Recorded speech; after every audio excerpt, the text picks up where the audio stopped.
નમસ્તે વિદ્યાર્થી મિત્રો, ધોરણ 10 ગણિત તમારે આવતા મહિને પ્રથમ પરીક્ષા આવશે અને તમારા 50 માર્ક્સમાંથી 50 માર્ક્સ લાવવાની જવાબદારી હું લઉં છું. વિદ્યાર્થી મિત્રો, દરેક વિષયના દરેક વિભાગના મોસ્ટ ઇમ્પોર્ટન્ટ પ્રશ્ન તમે ગુજરાતની કોઈ પણ સ્કૂલમાં હશો વિદ્યાર્થી મિત્રો, તમારે માત્ર આટલી જ વસ્તુ કરવાની છે. હું તમને કહું વિદ્યાર્થી મિત્રો, એટલા દાખલા તમે કરી દેજો, એનામાંથી જ તમારી પરીક્ષામાં પૂછાશે.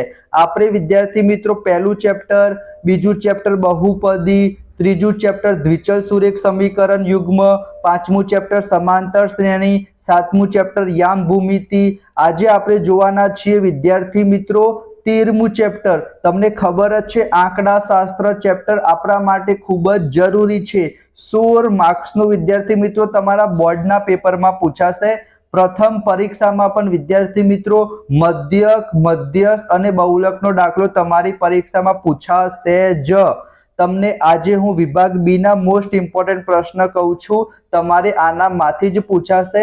એ લોકો રકમ ચેન્જ કરશે પણ વિદ્યાર્થી મિત્રો પૂછાશે તો ખરી જ. આટલા પ્રશ્નો તમે કરી દેજો, સ્ક્રીનશોટ લેતા રહેજો.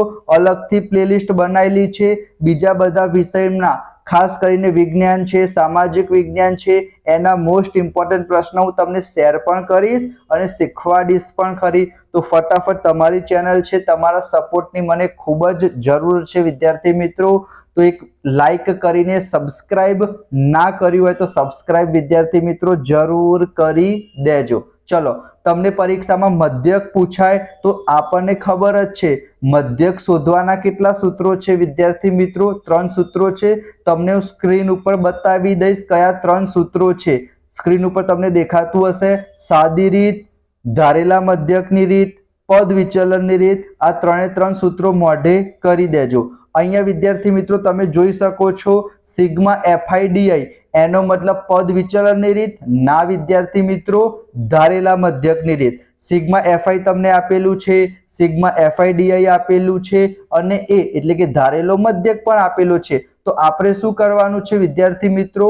માત્ર આ સૂત્ર તમને ખબર જ છે, x બાર બરાબર a plus sigma FIDI upon sigma FI. એ બરાબર કેટલા આપેલા છે? 80. સિગ્મા FIDI કેટલા છે? 800. સિગ્મા FI કેટલા છે? 50. તો 0 0 કટ કરી દીધું. 16 પંચા કેટલા થશે? 80 થશે. અને 80 માં 16 ઉમેરીશું તો કેટલા થશે વિદ્યાર્થી મિત્રો? 96. તો તમે સ્ક્રીનશોટ લઈ લેજો. આ પ્રમાણે તમારી પરીક્ષામાં પૂછાય. એના સિવાય અહીંયા પણ બીજા દાખલામાં પણ વિદ્યાર્થી મિત્રો તમને x બાર એટલે શું શોધવાનું કીધું છે? મધ્યક જ શોધવાનું કીધું છે, પણ h આપેલો છે. એનો મતલબ કઈ રીત થશે વિદ્યાર્થી મિત્રો? પદ વિચલનની રીત થશે. કઈ રીત થશે? અહીંયા તમે જોઈ શકો છો વિદ્યાર્થી મિત્રો, પદ વિચલનની રીત થશે. એનું સૂત્ર શું થશે? x બાર બરાબર a plus sigma FIUI upon sigma FI into h. બધી કિંમત તમને આપેલી જ છે. a બરાબર 35. એના પછી અહીંયા તમે જોઈ શકો છો વિદ્યાર્થી મિત્રો સિગ્મા FIUI બરાબર 4, સિગ્મા FI બરાબર 50, h બરાબર 10. તમારે સરસ મજાનું લખી દેવાનું સૂત્ર. બરાબરના નીચે શું કરવાનું? બરાબર. તમારું પ્રેઝન્ટેશન જબરજસ્ત હોવું જોઈએ. a બરાબર 35 લખી દીધા, કિંમત મૂકી દીધી. અહીંયા વિદ્યાર્થી મિત્રો કોઈ દિવસ તમે કટ ના કરતા, ધ્યાનથી કહું છું. આ 35 અને આ વિદ્યાર્થી મિત્રો 50, એમાં કોઈ દિવસ તમારે કટ નથી કરવાનું, કારણ કે વચ્ચે વિદ્યાર્થી મિત્રો પ્લસની નિશાની છે એના માટે.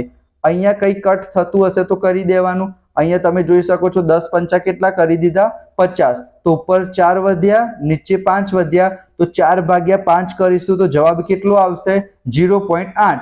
અને 35 માં 0.8 ઉમેરી દઈશું તો 35.8.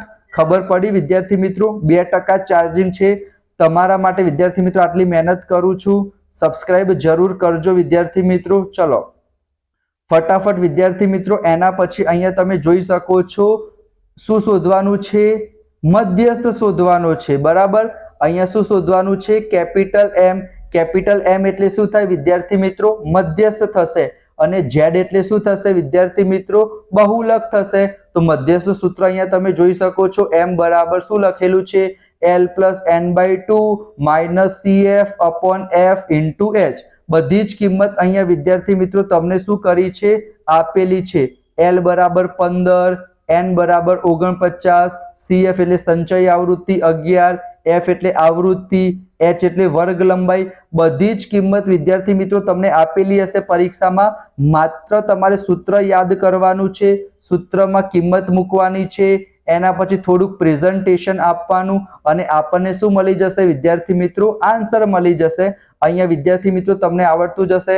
5 તરી 15 કટ કર્યા, 24.5 માંથી 11 જશે, 13.5 આવશે. 13.5 ભાગ્યા 3 કરીશું તો 4.5 આવશે અને ફાઇનલ જવાબ કેટલો આવી ગયો? 19.5. બહુ ઈઝી છે વિદ્યાર્થી મિત્રો. ચલો એના પછી અહીંયા તમને પૂછાઈશું બહુલક. બહુલકનું સૂત્ર પણ અહીંયા વિદ્યાર્થી મિત્રો તમે સરસ મજાનું જોઈ શકો છો. z બરાબર શું થશે?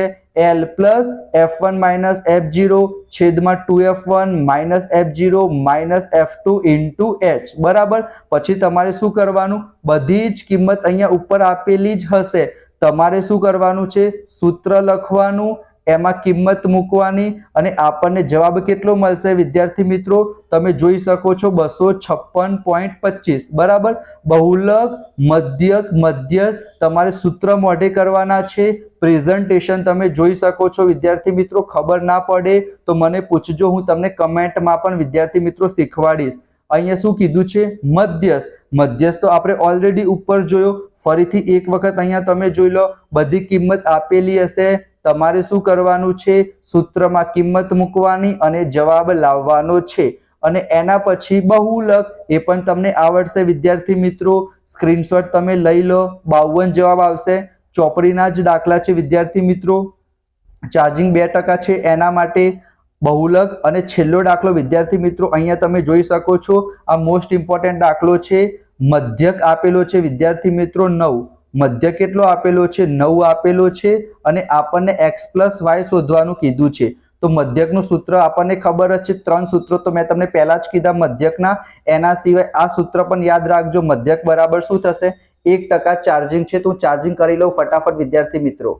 એના પછી વિદ્યાર્થી મિત્રો આ દાખલો સારો દાખલો છે, તમારી પરીક્ષામાં પૂછાઈ શકે છે. તો અહીંયા આપણને આ સૂત્ર યાદ રાખી દેજો. આમ તો તમને ખબર જ છે કે મધ્યક એટલે શું થાય? ઉપર બધા અવલોકનોનો સરવાળો કરવાનો અને નીચે ટોટલ અવલોકન લખવાના. બરાબર. તો અહીંયા તમે જોઈ શકો છો કે આપણી પાસે ટોટલ 6, 7, x, 8, y, 14 ટોટલ આપણી પાસે 6 અવલોકન છે. આ 1, આ 2, આ 3, આ 4, આ 5 અને 6. 6 અવલોકનો છે તો નીચે કેટલા લખી દેવાના? 6 લખી દેવાના અને ઉપર બધાનો શું કરવાનો? સરવાળો.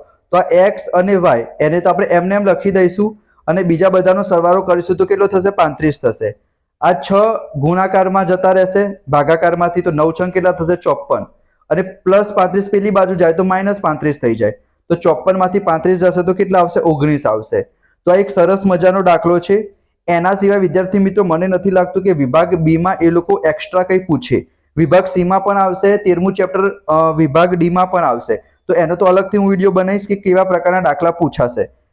14મું ચેપ્ટર સંભાવના, 13મું ચેપ્ટર જે આંકડાશાસ્ત્ર છે એમાં વિદ્યાર્થી મિત્રો 2 માર્ક્સમાં એક આ મધ્યકવાળો દાખલો પૂછાઈ જાય. એના સિવાય તમને એ લોકો આપેલું હશે બરાબર કે બહુલક શોધો, મધ્યક શોધો કે મધ્ય શોધો. તમારે માત્ર સૂત્ર યાદ કરવાનું છે. સૂત્ર યાદ કરી દેશો, એમાં કિંમત મૂકવાની, સરસ મજાનું સાદું રૂપ આપશો એટલે વિદ્યાર્થી મિત્રો તમને જવાબ મળી રહેશે.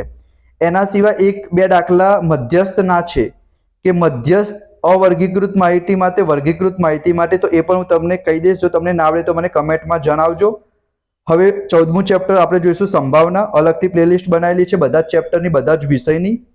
એમાં તમને બધી જ વસ્તુ મળી રહેશે. તમારી ચેનલ છે તો સપોર્ટની જરૂર છે તમારી.